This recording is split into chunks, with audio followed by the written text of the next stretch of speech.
Karthi Deepa serial மே 7 upcoming எபிசோடுக்கான review தாங்க இந்த வீடியோவில் நம்ம இன்றைக்கி பார்க்க போகிறோம். எபிசோடை ஸ்டார்ட் பண்ணுறதுக்கு முன்னாடி இந்த வீடியோவை மறக்காமல் லைக் பண்ணிக்கோங்க. உங்களுடைய ஒவ்வொரு லைக்ஸும் அடுத்து வீடியோ போடுறதுக்கு எங்களுக்கு கொஞ்சம் இன்ட்ரெஸ்டிங்காகவும் மோட்டிவேஷனாகவும் இருக்கும். எபிசோட் எப்படி ஸ்டார்ட் ஆகுதுன்னா பார்த்துக்கோங்க. நம்ம கார்த்தி வந்துட்டு நேராக அந்த ரம்யாவோட கம்பெனிக்கு போகிறாங்க. அப்போ மேனேஜர் நேராக கார்த்தியை பார்த்துட்டு, கார்த்தி நீ தானே வந்துட்டு அந்த ஆனந்த் அனுப்பின ஆள் அப்படின்னு. அதுக்கு கார்த்தி சொல்கிறாரு, ஆமாம் சார், நான் தான் ஆனந்த் அனுப்பின ஆள் அப்படின்னு. மேனேஜரும் சரி அப்படின்னு சொல்லிட்டு கார்த்தியை கூட்டிக்கிட்டே நேராக ஆஃபீஸ்க்குள்ளே போகிறாங்க. அங்கே போனதோட நம்ம ரம்யா நேராக கார்த்தியை பார்த்துட்டு செம ஷாக் ஆகுறாங்க. ஏன்னா ரம்யா காலேஜ் படிக்கும் பொழுது நம்ம கார்த்திக்கு ப்ரப்போஸ் பண்ணியிருக்காங்க. அப்போ நம்ம கார்த்தி நேராக ரம்யாவை பார்த்துட்டு, நீ இங்கே என்ன பண்ணுற அப்படின்னு கேட்க, அதுக்கு ரம்யா சொல்கிறாங்க, இந்த ரம்யா இண்டஸ்ட்ரியோட புதிய முதலாளி ரம்யா நான் தான் அப்படின்னு. இது கேட்டுட்டு நம்ம கார்த்தி ஷாக் ஆகுறாரு.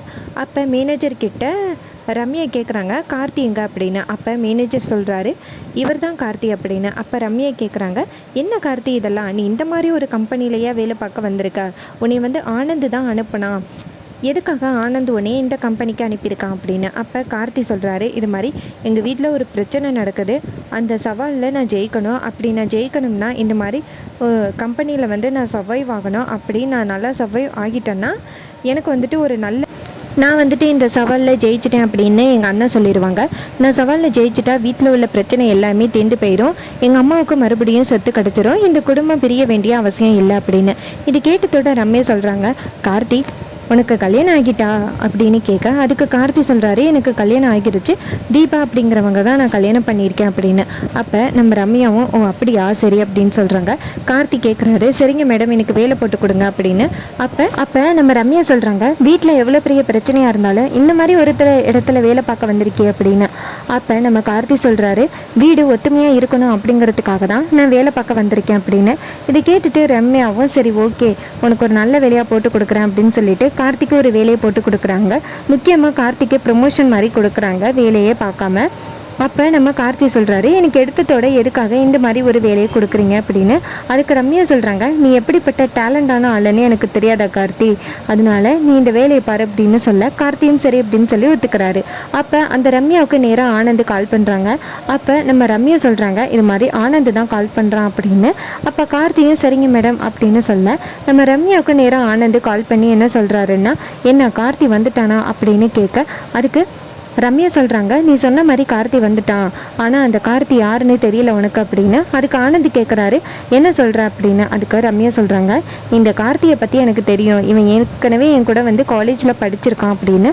அப்போ ஆனந்த் சொல்கிறாரு, என்ன ரம்யா சொல்கிற அப்படின்னு. அதுக்கு ரம்யா சொல்கிறாங்க, ஆமாம் நான் காலேஜ் படிக்கும் பொழுது நான் கார்த்தியை பார்த்துருக்கேன், கார்த்திக்கிட்டே நான் ஒரு தடவை ப்ரப்போஸ் கூட பண்ணியிருக்கேன், ஆனால் அவன் அக்செப்ட் பண்ணலை, ஆனால் இப்போ அவனுக்கு கல்யாணம் ஆகிட்டுன்னு தெரிஞ்ச உடனே எனக்கு ஷாக் ஆகிட்டு, ஏதோ வீட்டில் பிரச்சனையாமல, அதனால தான் கார்த்தி இந்த மாதிரி ஒரு ஒர்க்குக்கு வந்திருக்கானாம்ல அப்படின்னு. அதுக்கு ஆனந்த் சொல்கிறாரு, ஆமாரியா அப்படின்னு.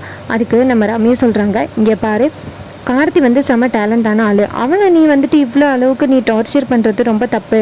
கார்த்திக்கு ஒரு ப்ரொமோஷன் மாதிரி போட்டு கொடுத்துருக்கேன், அவன் இங்கேயே வேலை பார்க்கட்டும், கார்த்தி மாதிரி ஒரு டேலண்டான ஆள் எங்களுக்கு கிடைச்சதுக்கு நாங்கள் ரொம்ப பெருமைப்படுறோம் அப்படின்னு.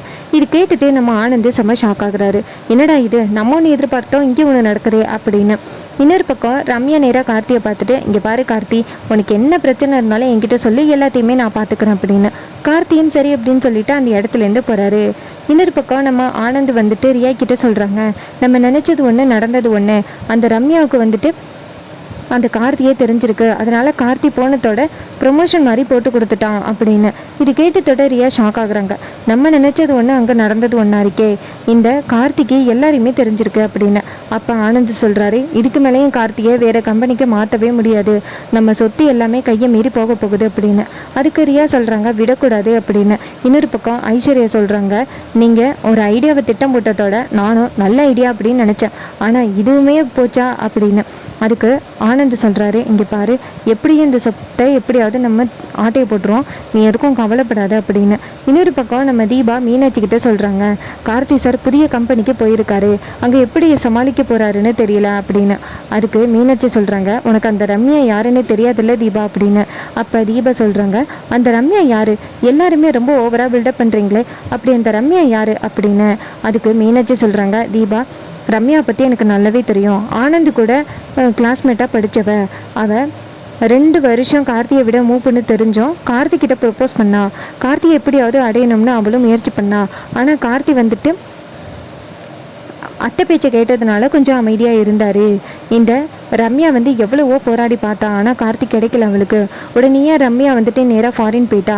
அங்கே போயிட்டு படிச்சுட்டு தான் இங்கே வந்துட்டு ரம்யா இண்டஸ்ட்ரீஸ்னு எதையும் நடத்திக்கிட்டு இருக்கா அப்படின்னு. இது கேட்டுட்டு நம்ம தீபா சொல்கிறாங்க, ஐயோ கார்த்திக் சார் மறுபடியும் அதே கம்பெனிக்குள்ளே போயிருக்காரு அப்படின்னு. அதுக்கு மைதிலி கேட்குறாங்க, என்ன தீபா பயமாக இருக்கா, பொசசிவ்னஸ்ஸா அப்படின்னு. அப்போ நம்ம தீபா சொல்கிறாங்க, அதெல்லாம் இல்லை, கார்த்திக் சார் புதிய கம்பெனிக்கு போயிருக்காரு, அங்கே அந்த ஆனந்த சொல்லியில் போயிருக்காரு. ஒருவேளை அந்த ரம்யா வெஞ்சன்ஸில் ஏதாவது கார்த்தியை பழி வாங்குற மாதிரி இருந்தால் என்ன பண்ணுறது அப்படின்னு. அதுக்கு மீனாட்சி சொல்கிறாங்க, கண்டிப்பாக ரம்யா வந்து கார்த்தியை பழி வாங்குறதுக்கு வாய்ப்பு இல்லை, அவளை பற்றி எனக்கு தெரியும், அவள் எனக்கு ஃப்ரெண்டு தான், கண்டிப்பாக அவள் கார்த்தியை எதுவும் சொல்ல மாட்டா அப்படின்னு.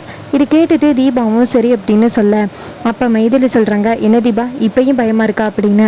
அப்போ தீபா சொல்கிறாங்க, எனக்கு கார்த்திக் சாரை பற்றி தெரியும், அவர் கண்டிப்பாக இந்த மாதிரியெல்லாம் எதுவும் பண்ண மாட்டார், எனக்கு துரோகம் பண்ண மாட்டாருன்னு நம்பிக்கை இருக்குது அப்படின்னு.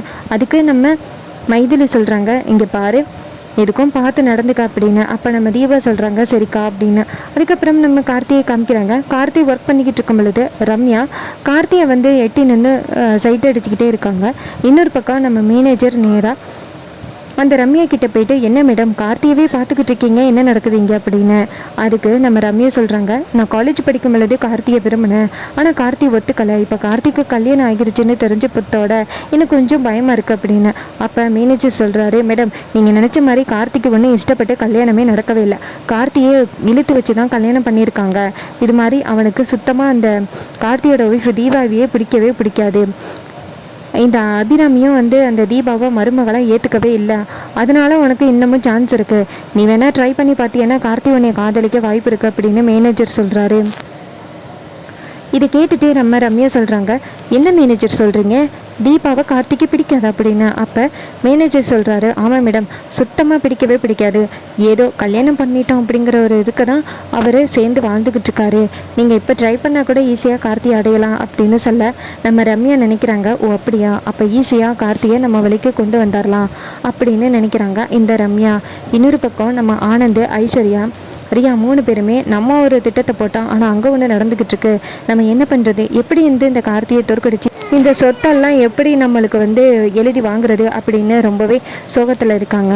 அப்போ நம்ம மீனாட்சி வந்து கேட்குறாங்க, என்ன நீங்கள் நினச்சது ஒன்று அங்கே நடந்தது ஒன்றுன்னு ரொம்ப சோகமாக இருக்கீங்க போல் அப்படின்னு. நம்ம தீபா செம்மையாக கலாய்க்கிறாங்க. ரொம்பவே இன்ட்ரெஸ்டிங்காக அப்கமிங் எபிசோடை கொண்டு போகிறாங்க. இதே மாதிரி இனிமேல் அப்டேட்ஸ் வேணும்னா இந்த சேனலை சப்ஸ்கிரைப் பண்ணிக்கோங்க. அடுத்த வீடியோவில் பார்க்கலாம். தேங்க்ஸ் ஃபார் வாட்சிங்.